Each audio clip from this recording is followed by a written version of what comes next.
commencer par expulser ces étrangers dont on ne veut pas, dont les Français ne veulent pas. Hein, même si ça semble te faire bouillonner, mais on n'en veut pas de ces étrangers qui viennent profiter. On n'en veut pas, on n'en veut plus. On a assez accepté de monde. Ils ont assez profité de nous, ils nous ont assez remplacés jusque-là, et il faut que le grand remplacement prenne fin immédiatement, avant qu'il ne soit trop tard. Sinon, d'ici 2060, comme l'a dit l'excellente Marion Maréchal, nous serons devenus une république africaine.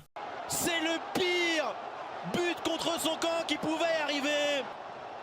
Pour moi, je pense que les patriotes de la diversité, au mieux d'essayer de vouloir plaire à des gens qui les aimeront jamais, qu'ils fassent leur propre parti, j'ai envie de dire. Au moins, ils seront libres. Ils seront pas là d'être sous les ordres des identitaires. Il y a la moindre virgule, on va lui rappeler que c'est un noir et un arabe, et qui reste à sa place, en gros, une place de soumission, quoi. Ah, qui créent leur propre parti. Parce que aimer la France, c'est pas quelque chose de mauvais. Mais est-ce que tu es obligé de te mettre à quatre pattes face à des identitaires, des xénophobes, des races-là?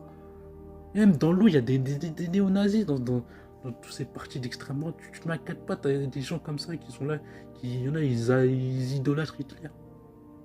Tu te mets à quatre pattes face à ces gens-là, mais ça prouve que t'as aucune dignité, t'as aucune fierté. C'est-à-dire ces gens-là... c'est ça là.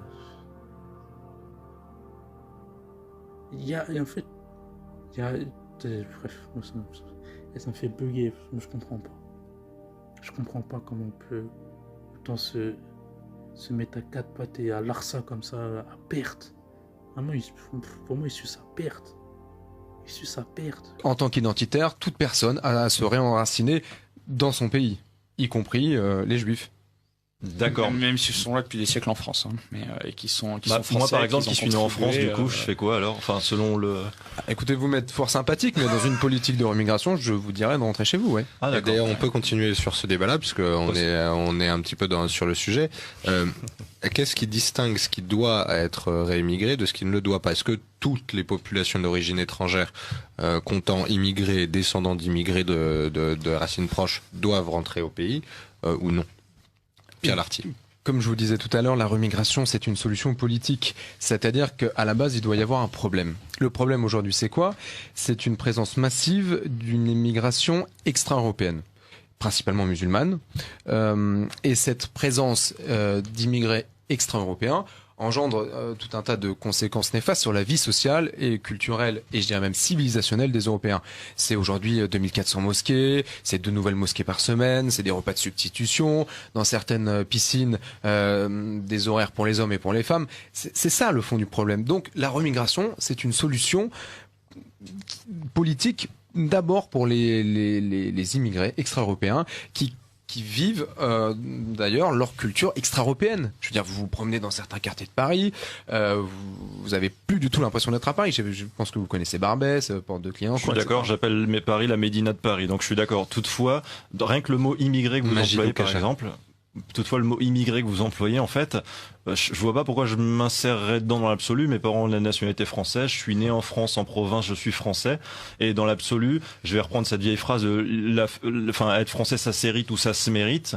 Je vois pas je n'ai pas d'histoire particulière avec le pays d'origine d'ancêtre que j'ai, l'Algérie, et je ne me sens pas une fraternité avec ce peuple. Mon peuple, pour moi, c'est la France. Je défends les Français et la France avec ce livre qui me coûte beaucoup, effectivement, parce que c'est un livre très dangereux à écrire. Je le fais vraiment par devoir, et dans l'absolu, je trouverais pas ça très sympa, effectivement, qu'on me fasse partir. Si vous voulez réussir à le faire, il va falloir que vous preniez le pouvoir en France. Ça risque d'être difficile avec un tel projet.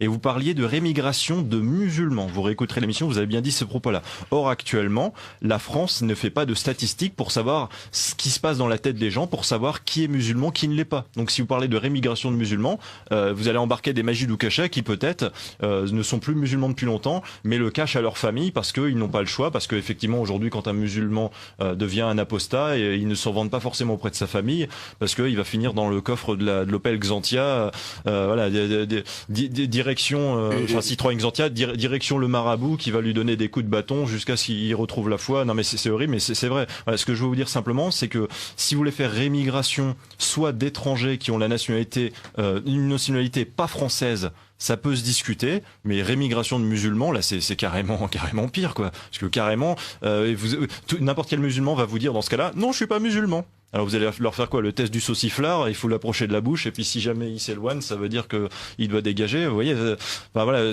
rémigration, c'est soit, encore une fois, vous voulez choisir quelqu'un par la faute de ses ancêtres. Vous savez, en 1789, c'est discutable. 1789, il y a des bonnes, des mauvaises choses, mais en France, on a décidé que le mérite n'était pas filial, c'est-à-dire que le mérite de ton père ne se transmettait pas par le sang. Et ben de la même façon, j'ai pas envie que la culpabilité soit filiale, et encore culpabilité, je veux dire, que ses ancêtres soient nés dans un pays étranger, ou alors que ses ancêtres aient la peau noire comme soi, je vois pas en quoi ce serait un reproche. Et je dis simplement que voilà, rémigration pour des musulmans sur les territoires français qui sont au chômage, qui ont un casier judiciaire, qui nous coûtent de l'argent, qui n'ont jamais été français, ça peut se discuter à la limite. Moi, je suis comme vous, je suis pour cesser l'immigration, et notamment l'immigration arabo-musulmane. Je sais très bien que l'islamisation qui est dangereuse pour la France, ça se fait essentiellement par la démographie galopante et croissante des musulmans par rapport au reste de la population, et ça se fait également par l'immigration. Oui, j'en ai conscience. C'est pour ça qu'en Corée du Sud et au Japon, il n'y a pas de problème d'islamisation comme il y en a en France. Voilà, mais simplement... Pierre Larty, je vous laisse répondre à ce qu'il vient de dire, puis préciser sur Génération Identitaire, et ensuite on lira les messages nombreux des auditeurs de Radio Courtoisie. Vous avez raison quand vous dites que la culpabilité n'est pas filiale, c'est ce que vous avez dit. Par contre, l'identité, elle l'est. On a une histoire, on a un lignage, une tradition, et ça l'est.